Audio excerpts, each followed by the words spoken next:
Hello everybody, Casey Cavell here with Always Open Storage. Today I wanted to go through a case study of my first purchase as a real estate investor. Apartment building back in my hometown of Warsaw, Indiana, and just wanted to go through it and show you kind of how I got started in the business and the successes that I had on my first deal. So here we go, Parkview Apartments case study. Parkview Apartments was a 6-unit apartment building. It was in a great residential neighborhood, and that is really, like you said, the most important thing in real estate. Location, location, location. That's the one thing you can't change about a real estate transaction is the location of the property that you are buying. So you really want to make sure in apartment buildings, it's more of a residential neighborhood, kind of a quiet area. In commercial properties, you want to be out on the main road, have a lot of drive-by visibility and things like that. So no matter what kind of property you're in, you're looking to invest in, location is the most important thing. The good thing about this property was that it had a motivated seller. She really wanted to sell. She wanted out of the business. She had no desire or no motivation to be doing this anymore, and the reason was she was kind of burnt out, and that led to her poorly managing this property. You know, when I mean poorly managing it, she had below market rents, below market occupancies, and there was just a lot of value that could have been added that she really just had no desire to do. So those are the kind of owners we're looking for in a commercial real estate transaction, or burnout landlords, people that aren't doing exactly what they should be and could be doing for their property to increase the value. So hopefully we go out there, find those investors, find those owners, go in there and take over their property and turn it around and make a few bucks doing it. Here are the terms that I purchased this property for. I purchased a property in October of 2007. Purchased it for only $90,000, and it was at a 15.6% cap rate at 83% occupancy. So there was still some room to, improve occupancy and improve rents as well. So 15.6% cap rate, you don't really see those today or back then. So did pretty well, and the most important thing is you have to buy it right. You really do have to buy it right because you make your money on the buy. You don't really make it on the sell. You make it on the buy, and then you make it in managing the property for profits. So here's how I financed that property. I purchased it with all cash, and I used investors' capital. And a good friend of mine, Joel Block, I've attended several of his events and appreciate all of his wisdom that he has given me. And what he says is you cannot steal in slow motion. And what that basically means is when there's a great deal out there, you have to make sure you have capital ready to go and buy that property all cash if need be. Because owners are going to give you a discount if you can make it quick and easy for them. So if you have the cash raised and you don't have to go out and raise it yourself and kind of just stall and have an extended due diligence period, you're going to have a chance to get a lot better deal. And that's what I did here.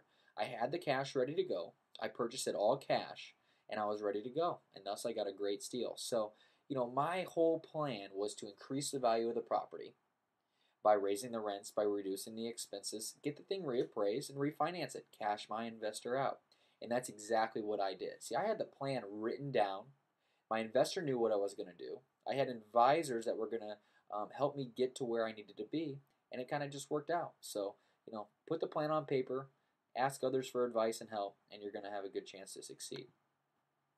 During my initial ownership of this property, I had to go out and identify who my good tenants were.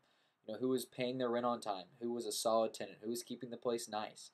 And then I went and did the opposite. I found out who my problem tenants were, and I had to evict a couple people and get those bad links out of there. And then I kind of said, okay, are my good tenants, are they paying market rent? Could they sustain a rent raise here? And I went ahead and raised some rents. And then I went and developed a relationship with a local housing authority. And they bring you tenants each month and whenever you need them. And it's always good to create relationships in the business because even though they're not supposed to, they kind of send me the good cream of the crop tenants, and they kind of let me know when a good tenant is going to become available, and they make sure to steer them our way. So, and that's creating a relationship. I know them by name, I know their family, I know what they like, and I always keep touch with them, send them a Christmas card, and really, real estate and business is about relationships. So the more relationships you have about people, the better chance you are to succeed and make it a win-win relationship. So here is the business plan.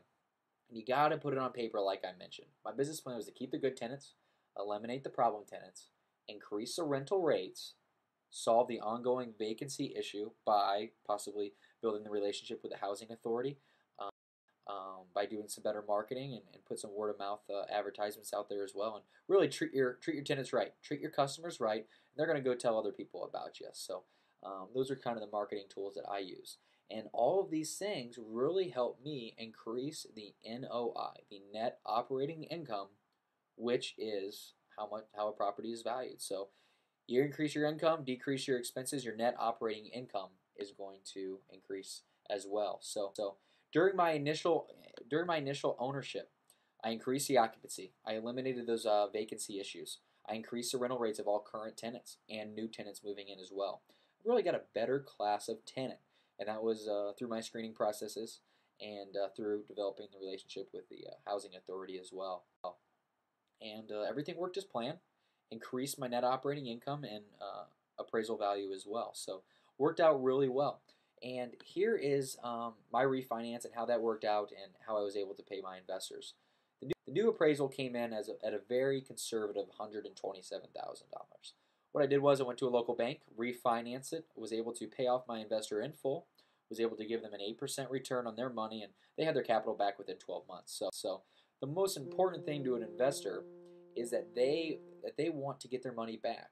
However, you have to show them the plan and how you're going to do that. So I was able not only to give them their money back, but able to provide them the return that I was going to be able to deliver to them. So they were very satisfied, and you know what? They're ready to invest in more of my deals and have.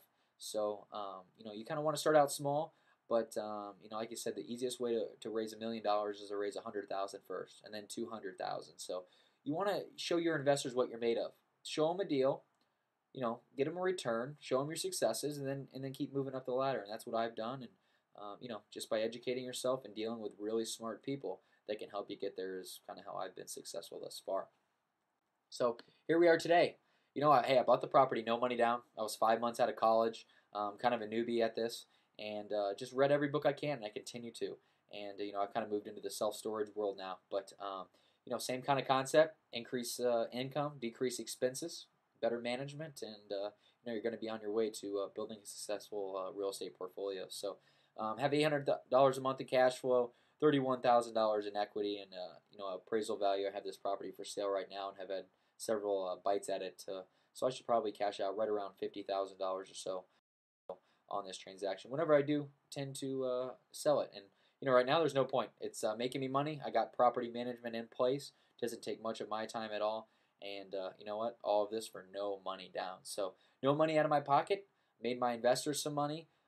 Running a successful business, keeping my tenants happy, and it's a win-win relationship for everybody. So just wanted to give you some insight on my first real estate deal, and this is one of many that I've done. So please contact me. I'd love to talk with you and see how we could possibly work together. You can visit my website, kccavell.com, or my phone number is 574-527-5122. Thank you very much for listening, and have a great day.